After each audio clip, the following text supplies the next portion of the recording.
Hey everybody.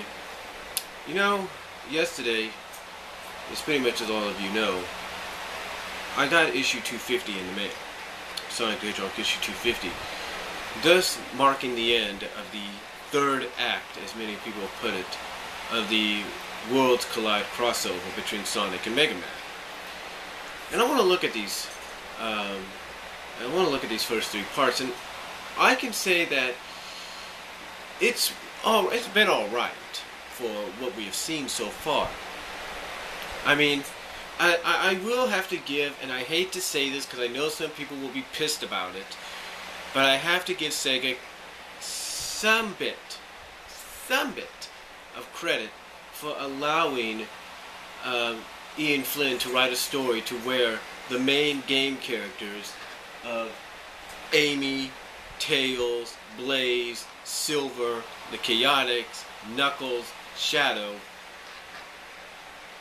I think that's about it, and Rouge all get roboticized, or in this case turned into roboticized masters. I will give them a bit of credit for allowing that to happen, seeing as though this is a crossover, and the master part comes from the Robot Master trademark owned by Capcom.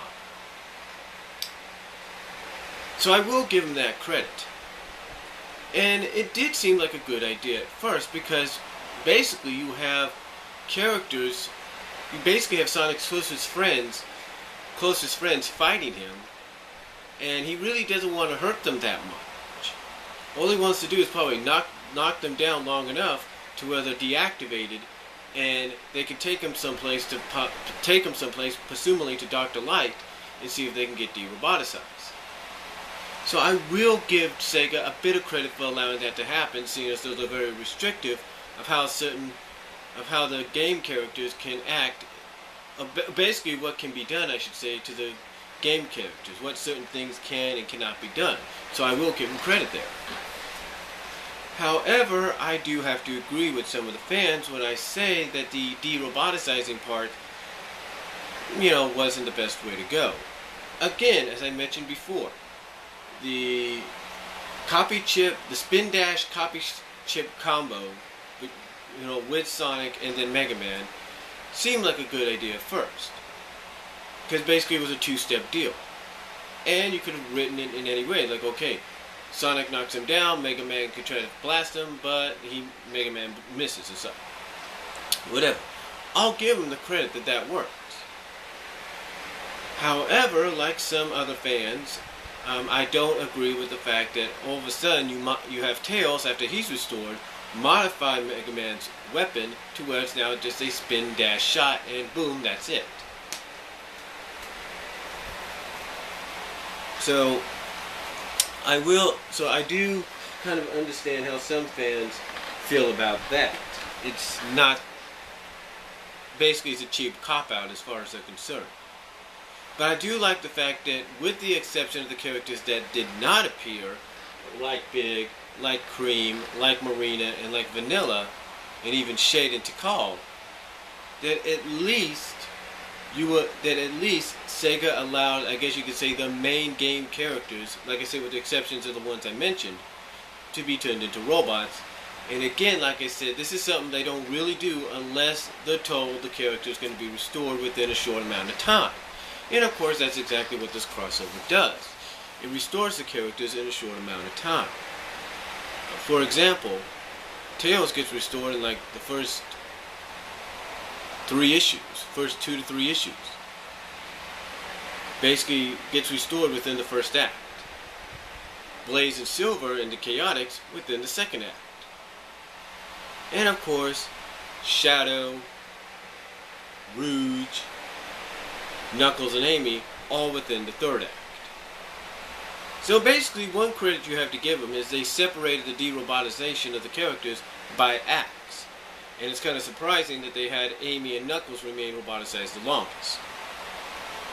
But like I said, the way they would de-roboticize, going from the two-step deal of spin dash / copy chip to now just spin dash blast, I admit it was a bit of a cheap cop-out.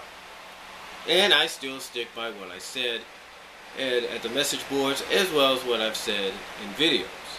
I truly believe that they could have done a lot more with this. They could have at least waited to this third and final act, this third act, if you will, this third to last act, to really get the characters restored. My honest opinion, this is just me, I think it would have been great that if they would have, this all would have led up to issue 250, have Sonic, Mega Man, Tails, and Rush basically go through a barrage of Robot Masters to get to the friends before they self-destruct. Basically give them all that countdown time sequence.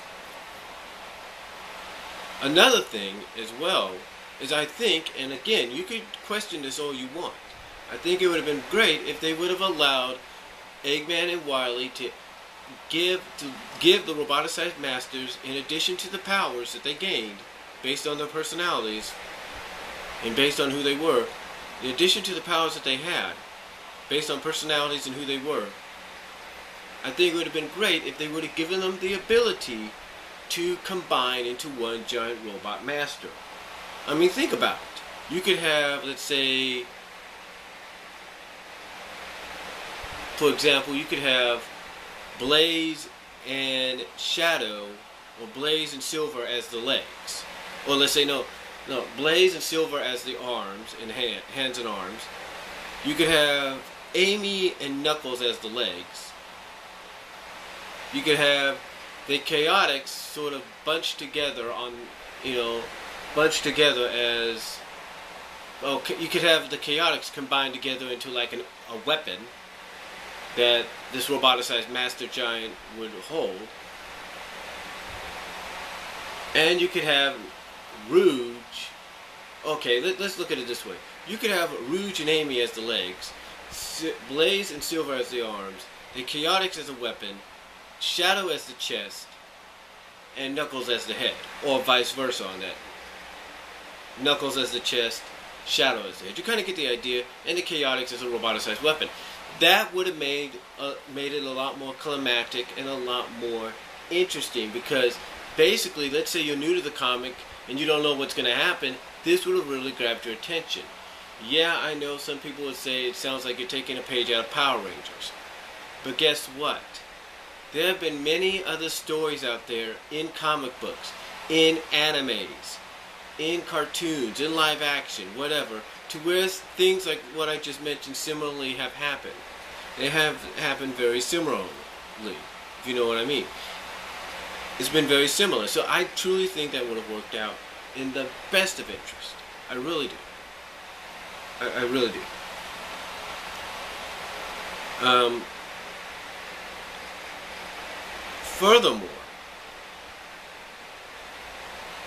Furthermore, I will agree with this. In the eyes of some of the fans, it doesn't make sense why Blaze is there. Why is Blaze there? She's from another dimension. Well, here's the deal. Here's what I have to kind of counteract that kind of like argument. Yes, it doesn't make sense that she's there, seeing as though she had nothing really to do with what happened. But remember, she's a main Sonic game character, so she's got to be there in some ways. But here's the catch-22, ladies and gentlemen. The reason she's there is because of the fact that Shadow and Metal, not Shadow Man, but Bass and Metal Sonic jumped from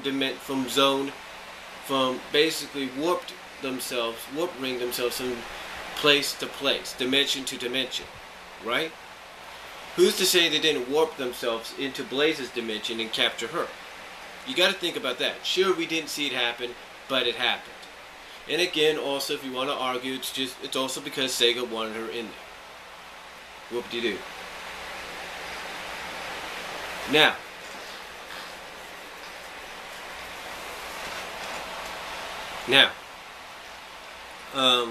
besides that, overall, these first 3 arcs have been pretty good. I am not going to deny that. Have been pretty good. Not great, but pretty good. Decent, if you will. They've been alright. All 3 of us. I gotta give Sega and I gotta give Archie Comics and even Ian Flynn some props on that. I mean, whether you like Ian Flynn or you don't, the guy's basically had the story stored, I guess, in his PC, if you will, for quite some time. And probably was ready to pull it out at the right time. And I'm sure his right time was going to be right after the Mecha Sally Death Egg World Tour, Death Egg Mark II World Tour 2 arc. I guarantee that. I guarantee that's when he was going to probably bust it out. But of course, Sega, Capcom, the other ones, you gotta admit this, they came to Sega and said, hey, we want to do a crossover? Sure, we can do it. And I'm sure Sega, and I'm sure Capcom, if they would have went to Archie first with the crossover, could have said, oh yeah, we'll wait till you're done with the story arc. They probably would have been cool with it. But Sega, of course, knowing that it's summer, says, you know what, let's not wait. Let's make it for the summer. And that's what they did. And Ian Flynn basically had to alter a little bit of 247 just to make it happen. Go figure. But overall, despite the alterations he had to make to 247, and the fact that this just interrupts what could have been the finale in this month's issue for the Mecha Sally Death Egg Mark II World Tour 2 arc, I have to admit, it's been, like I said, decent and pretty good. It's not great. It's got its flaws in there. Let's not deny it. It's got its flaws. But it's been decent. It's been okay. It's been good. It's been pretty good. But it's not great. It's not great. Especially since you already know what's going to be, the result's going to be. One credit I will give them is I like how they have Dark Delight basically acknowledge what Eggman and Wily have done in the past. Basically acknowledge the past events that have occurred, and the fact that all Wily and Eggman are trying to do is make the world in their image. And that it's going to basically backfire in their face. And I gotta give him credit for this last issue by having Eggman act a lot more sinister, but also kind of, look at, kind of also acknowledge that something was familiar about Metal tossing Dr. Light out the Wily egg. So, I'll give him credit for at least making Dr. Light acknowledge that, hey, I know what you've done outside of it, this whole world. I know what really happened outside of all this. So I'll give him credit on that. That was kind of, I guess you could say, a little unexpected, that you would actually have somebody acknowledge what was going on. And I'm sure he's going to pass this information on to Mega Man and Sonic. So probably expect a few flashbacks again with Mecha Sally in them and whoever this guy that Mega Man was trying to unmask in his issue before the Genesis Wave 2 thing. But again, like I said, overall it was decent. It was pretty. It's been decent so far and pretty good. We just gotta find. Let's just hope that the fourth and final arc, or act, if you will, the fourth and final act in this Worlds Collide crossover,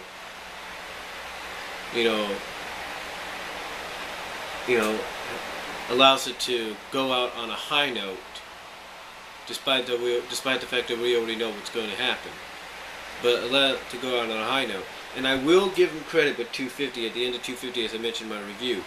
I like how they acknowledge what's going to be happening in both worlds as aftermath. And basically where they ask the question, which world will live and which world will die. So I kind of like that acknowledgement there. Overall, like I said, I know I'm repeating myself. I'm a broken record. I know people are going to say that. It's been pretty decent. I'll give it that. So let me know what you guys have thought of the first 3 acts. Comment below. Video respond if you like. I'll talk to you later.